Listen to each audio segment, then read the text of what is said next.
Let's move on now and join John Hursh, who is the Programme Director at the non-profit Democracy for the Arab World. John, thank you very much indeed for joining us. Look, this is a febrile region, as we know, with many conflicting forces. How do you think the Arab world will view this? What do you think the reaction will be in the Arab world to what's just happened in Afghanistan? Well, first of all, thank you for having me. Obviously what's happening in Kabul and the rest of Afghanistan is extremely disheartening. Humanitarian situation is bleak. It's getting worse every day, and there's serious concerns for the Taliban's respect for fundamental rights, human rights, especially for women and girls. Many Afghans that assisted U.S. military personnel and civilian officials are going to feel betrayed, and there's very little to expect that conditions are going to improve in the near term. I think, the Arab world is a very complicated place. Different countries, different factions within different countries are all going to have different perspectives about what this means, depending on their interest in Afghanistan and kind of, that larger part of the greater Middle East.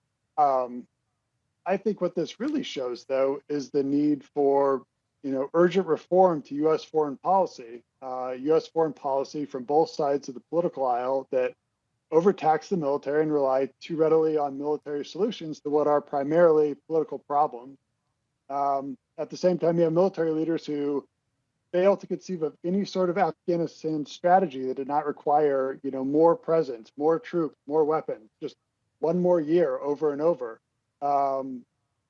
And shifting goals and exit strategies deferred and deferred again and again. So I think we saw the previous administration really sideline the State Department and USAID and the damage that caused to U.S. credibility. And the current administration, it's at least trying to recalibrate this relationship, but a real fundamental reshaping is necessary where President Biden would actually do what he promised to do when he was a candidate, which is to place human rights, the rule of law, and democracy at the center of U.S. foreign policy, instead of these same tired arguments for, military solutions to all problems and for maintaining good relationships with autocrats, trumping obvious human rights abuses. We see this in Afghanistan. We also saw this in his failure to hold the Saudi crown prince accountable for the murder of Jamal Khashoggi, despite U.S. intelligence, removing all doubt of his involvement, and also the continued military assistance to repressive leaders like President Sisi in Egypt, and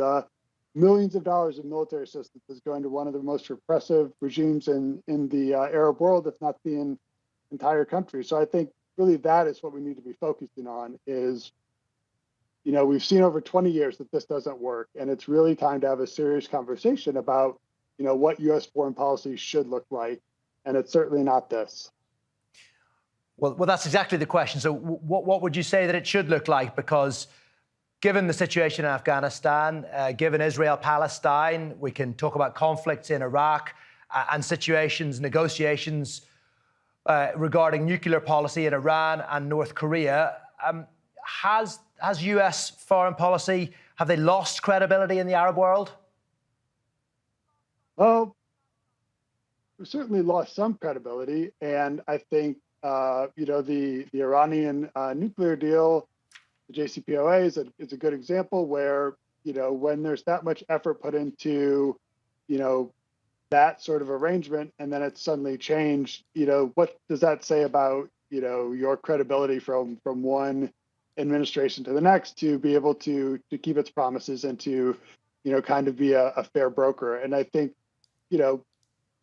one thing the U.S. could do to restore some of its credibility is just to, treat everyone alike, right? So give the Palestinians a better seat at the table, really re-engage in that in a more nuanced and balanced way where, you are actually going to be critical of the Israeli government in ways that the U.S.